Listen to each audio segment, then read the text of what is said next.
திரு ஹரிமாதன், குதிரை பேரம்னு எதிர்க்கட்சிகள் விமர்சிக்கிறாங்க. விருப்பத்தின் அடிப்படையில் வந்து செய்வதாக தாவேகா தரப்புல சொல்றாங்க. உண்மையில் என்ன நடக்கிறது இந்த அதிமுக சட்டமன்ற உறுப்பினர்கள் ராஜினாமா விவகாரத்தில்? இது குதிரை பேரம்னு சொல்றதுக்கு இது அஸ்வமேத யாகத்தோட குதிரையா, செட்டாக் பரிசத் மகாராஜாவோட செட்டாக் குதிரையா, கோவேரி கழுதையாங்கிறத முடிவுகள் தான் நமக்கு இது வந்து தெளிவுபடுத்தும். இது கடுமையான மும்முனை போட்டியில தாவேகாக்கு 118 எம்எல்ஏக்கள் கிடைக்காம 30% வாக்குகளை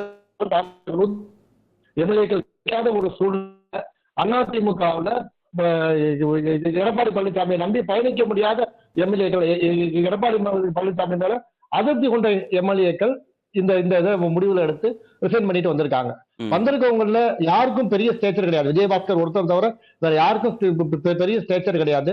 எல்லாருமே தப்பி தவறி இந்த தேர்தலில் ஜெயிச்சவங்க தான். விஜயபாஸ்கர் ஒருத்தர் தான் 60,000 வாக்குகள் வித்தியாசத்துல எப்பவுமே அவர் எடுக்கக்கூடிய 50% மேல வாக்குகளை எடுத்து ஜெயிச்சிருக்காரு. அடுத்து வந்த 2 பேரும் 20% நிக்கும் போது அவர் ஒருத்தர் தான் இதுல ஸ்டேச்சர் உள்ள எம்எல்ஏ. மற்ற யாரும் இதுல ஸ்டேச்சர் இருக்கக்கூடிய எம்எல்ஏக்கள் கிடையாது. இவங்க எல்லாருக்கும் எடப்பாடி பழனிசாமியை நம்பி 5 வருஷம் பயணிச்சு எடப்பாடி பழனிசாமி இவங்களை கை கொடுப்பாரா, அவரால் தனிச்சு ஆட்சியை பிடிக்க முடியுமா, இல்ல அவர் சப்போர்ட்ல ஒரு ஆட்சி வருமாங்கிற அச்சத்துலதான் இவங்க இந்த பக்கத்துல இருந்து வெளியே வந்து தாவேகால மந்திரி பதவி கிடைக்கும், அதிகாரம் கிடைக்கும், ஆளுங்கட்சி எம்எல்ஏவா இருந்தா கூட நம்ம ஒரு பொறுப்புக்கு போகலாம், தாவேகால பெரிய தெரிஞ்ச முகங்கள் இல்லை, நம்ம ஆல்ரெடி அறிஞ்ச முகமா இருக்கோம், நம்ம இந்த ரேஸ்ல போய் இவங்களை முந்தி போயிடலாம், இந்த புது பார்ட்டியில நம்ம முந்தி போயிடலாம், இந்த பார்ட்டிக்கு எதிர்காலம் இருக்குங்கிற நம்பிக்கையில தான் இத்தனை பேர் ரிசைன் பண்ணிட்டு போயிருக்காங்க. ரிசைன் பண்ற எந்த சீட்டுமே நீங்க எதிர்பார்க்கிற மாதிரி ஒரு பெரிய விராலிமலையை தவிர எந்த தொகுதியும் பெரிய எதிர்பார்ப்பு இந்த எம்எல்ஏக்கள் ஜெயிச்சிட மாட்டாங்க. மதுராந்தகமெல்லாம் எப்பவுமே டைட் ஃபைட்ல இருக்கக்கூடிய ஒரு தொகுதி. 89 கூட உக்கம் சந்த் மதுராந்தக ஆறுமுகத்தை வீழ்த்தி உக்கம் சந்த் ஜெயலலிதா சார்பில் வட மாவட்டத்தில் ஜெயிச்ச ஒரே எம்எல்ஏ உக்கம் சந்த் தான். இதே மாதிரி தாராபுரம் பெரிய டஃப்பான ஒரு தொகுதி. போன தடவை திரு எல்முருகன் அவர்கள் மயிலையில வெற்றியை தவறவிட்ட ஒரு தொகுதி. அந்த தொகுதியிலையும் 2 பேரும் நல்ல வாக்குகள் தான் எடுத்திருக்காங்க. அதிமுக பேஸ் நல்லா இருக்கக்கூடிய தொகுதி தாராபுரம். இப்ப விஜயபாஸ்கர் தவிர திரு விஜயபாஸ்கர் தவிர மற்றவர்கள் ஜெயித்து விடுவார்கள்ங்கிறதுக்கு உத்தரவாதம் கொடுக்க முடியாதுன்றீங்களா? இந்த தடவை தப்பி போச்சவங்க அந்த எல்லா தொகுதியும் எடுத்து பாருங்க. பெருந்துறை அதிமுக ஸ்ட்ராங்கா இருக்க தொகுதி, யார் கேண்டிடேட்டா போட்டு தோப்பு பிரிஞ்சு போயுமே அந்த இடத்துல பெருசா சோபிக்க முடியல. அந்த இடத்துல அதிமுக வெற்றி பெற்றிருக்கு. இவ்வளவு 5 வருஷம் உட்கட்சி பிரச்சனைக்கு அப்புறமே அதிமுக பெரிய ஹெவி வெயிட் இல்லாம இந்த தொகுதியில எல்லாம் கைப்பற்றி இருக்கு. அதிமுக பேசா அந்த இடத்துல நல்லா இருக்க தொகுதி. பெருந்துறை தாராபுரம்லாம் 96 ஜெயலலிதா கூட 35% வாக்குகள் எடுத்த தொகுதி. அந்த தொகுதிகள்லாம் அதிமுக கட்டமைப்பு நல்லா இருக்கு. 5 வருஷம் உட்கட்சி இப்ப நிலைமை மாறி இருக்கு. விசில் சின்னத்துல போட்டியிட போறாங்க. திரு விஜயுடைய செல்வாக்கு அங்க பிரச்சாரத்துக்கு போகும்போது கிடைக்கும். இவ்வளவு அனுகூலங்கள் இல்லையா? அங்க வெற்றி பெறுவதற்கு வாய்ப்புகள் இல்லையா? இல்லை, வெற்றி பெறுவதற்கு வாய்ப்புகள் வெற்றி பெறுவதற்கு வாய்ப்புகள் இல்லை. இடைத்தேர்தல்கள் 89 திமுக ஆட்சிக்கு வந்தப்ப நடந்த மதுரை கிழக்கு மருங்காபுரி தொகுதியில ஜெயலலிதா பிரச்சாரத்துக்கு போகாமையே மதுரை கிழக்கு மருங்காபுரியையும் காங்கிரஸ் அலையன்ஸ் இல்லாமையே KKSR திருநாவுக்கரசு வெற்றி ஈட்டி தந்தாங்க.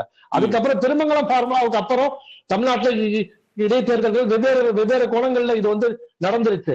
இன்னைக்கு தாவேகா திருமங்கல பார்முலாவில் அந்த தேர்தலை அணுக போறாங்களா, வேற பார்முலால அணுக போறாங்களான்னு தெரியல. இனிமே பணபலம் இதெல்லாம் பெருசா எடுபடுமாங்கிறது தெரியல. அந்தந்த தொகுதியில இவங்க ரிசைன் பண்ணது இஷ்யூ இல்லாம ரிசைன் பண்ணது இவங்களுக்கு எந்த விதத்துல கை கொடுக்கும், இவங்க மேல அனுதாபத்தை கொடுக்குமா, விசில் சின்னத்துக்கே அந்த வாக்கு டிரான்ஸ்பர் ஆகுமா, விசில் ஜெயிக்கும்னு நினைச்சு வாக்களித்தவங்க இல்ல, விஜய் மேல உள்ள ஈர்ப்புல வாக்களித்தவங்க, திமுக அதிமுக வேணாம்னு வாக்களித்தவங்க. அது மும்முனை போட்டியா போகணும். இந்த வாக்குகள் வரல. 2 முனை போட்டியில விஜய்க்கு ஆதரவா திமுக அதிமுக பிடிக்காம அந்த வாக்குகள் வந்திருக்கு. இந்த இடத்துல மும்முனை போட்டிங்கிறது தெரிஞ்சு திமுக அதிமுக மன வலிமையா இந்த இடைத்தேர்தலை கண்டெஸ்ட் பண்ணா இந்த எம்எல்ஏக்களோட நிலைமை திருச்செங்க சொக்கத்துல போய் முடியுமே ஒழிய இவங்க வின் பண்றதுக்குண்டான வாய்ப்பு பெரிய அளவுல இருக்காது. விஜய் என்ன பிரச்சாரம் பண்ணுவாரு? திரு விஜய் என்ன பிரச்சாரம் பண்ணுவார்னா, இப்ப இருக்கிற நம்பரை வச்சு என்னால முழுதாக ஒரு ஆட்சியை செலுத்த முடியல, கூட்டணி கட்சிகளுடைய ஆதரவோடு தான் நான் செலுத்துறேன், எனக்கு போதுமான எண்ணிக்கை கிடைக்கல, எனக்கு இந்த எண்ணிக்கை கிடைக்கணும்னா இந்த இடைத்தேர்தலில் தாவேகா வெற்றி பெறணும் அப்படின்றத தான் அவர் பிரச்சாரமா பண்ணுவார். திருச்சி கிழக்குல நன்றி தெரிவிக்கும் கூட்டத்திலேயே அது குறித்து அவர் பேசிட்டார். 2019 நமக்கு ரோல் மாடல் இருக்கு. ஒரு முன்மாதிரி இருக்கு. என்னன்னா 23 சட்டமன்ற தொகுதிகளுக்கு இடைத்தேர்தல் நடக்குது, அதுல நாடாளுமன்ற தேர்தலுக்கும் நடக்குது. அதிமுக ஆட்சி தொடர வைப்பதற்கு மக்கள் வாக்களிச்சு அவங்க தொடர வைக்கிறாங்க. அப்ப அந்த மாதிரி இங்க எதுவும் நடக்கிறதுக்கு வாய்ப்பு இல்லையா? இடைத்தேர்தல்னா கூட தாவேகாவுக்கு சாத்தியக்கூறுகள் இல்லையா வெற்றிக்கு? சார், அது ஒரு மினி பொது தேர்தல். அது வந்து மக்களவை தேர்தலோட நடந்ததுனால அதுக்கு அதோட முக்கியத்துவம் பெருசா இல்லாம போச்சு. இது 6 தொகுதிக்கு மட்டும் நடக்குது. 6 தொகுதியும் வெவ்வேறு பகுதிகளில் இருக்கக்கூடிய தொகுதிகள். அந்த தொகுதியோட தட்பவெப்ப நிலை வேற மாதிரி இருக்கும். விஜயோட எண்ணம் இதுவா இருக்கலாம், எண்ணிக்கை இதுவா இருக்கலாம். மக்களோட எண்ணம் அவருக்கு 35% வாக்குகள் தான் கொடுத்திருக்காங்க. பாக்கி 65% வாக்குகள் அவருக்கு எதிரான வாக்குகளா தான் போயிருக்கு. ரெண்டாவது, ஸ்டாலின் முதலமைச்சர் சொல்லி வாக்குகளை வாங்கின மற்ற கட்சியோட எம்எல்ஏக்கள், கம்யூனிஸ்ட், காங்கிரஸ், ஐயுஎம்எல், விடுதலை சிறுத்தைகள், இவங்க எல்லாம் ஸ்டாலின் முதலமைச்சர் விஜய்க்கு எதிராக வாக்குகளை பெற்ற எம்எல்ஏக்களோட தயவுல தான் இந்த ஆட்சி இன்னைக்கு வந்து நடந்துகிட்டு இருக்கு. அதுவே வந்து பீப்புள் மேண்டேட்டுக்கு எதிரானது. அந்த இடத்துல வந்து இவரோட பிரச்சாரம் எந்த அளவுக்கு எடுபடவும் செய்யலாம், எடுபடவும் போலாம். ஒரே தொகுதி விராலிமலையை தவிர மற்ற தொகுதிகள்ல வந்து பிரச்சாரம் வந்து தப்பா தான் இருக்கும். திமுக மனவலிமை இழக்காம இந்த தேர்தல் களத்தை அணுகும் போது இந்த தேர்தல் முடிவு நமக்கு இந்த சட்டமன்ற தேர்தல் முடிவு எப்படி தமிழ்நாட்டில் ஒரு ஹங் அசம்பிளி ஏற்பட்டு ஒரு வித்தியாசமான தேர்தல் முடிவை கொடுத்திருக்கோம், அதே மாதிரி இந்த இடைத்தேர்தல் முடிவு இதுவரைக்கும் நடந்த இடைத்தேர்தல் முடிவுல இருந்து மாறுபட்ட முடிவா தான் இருக்கும். எந்த நம்பிக்கையில அடுத்தடுத்து சட்டமன்ற உறுப்பினர்கள் அதிமுகவில இருந்து ராஜினாமா செய்யறாங்க? எந்த நம்பிக்கையில தாவேக தரப்பு இந்த நடவடிக்கைகளை ஊக்குவிக்கிறாங்க?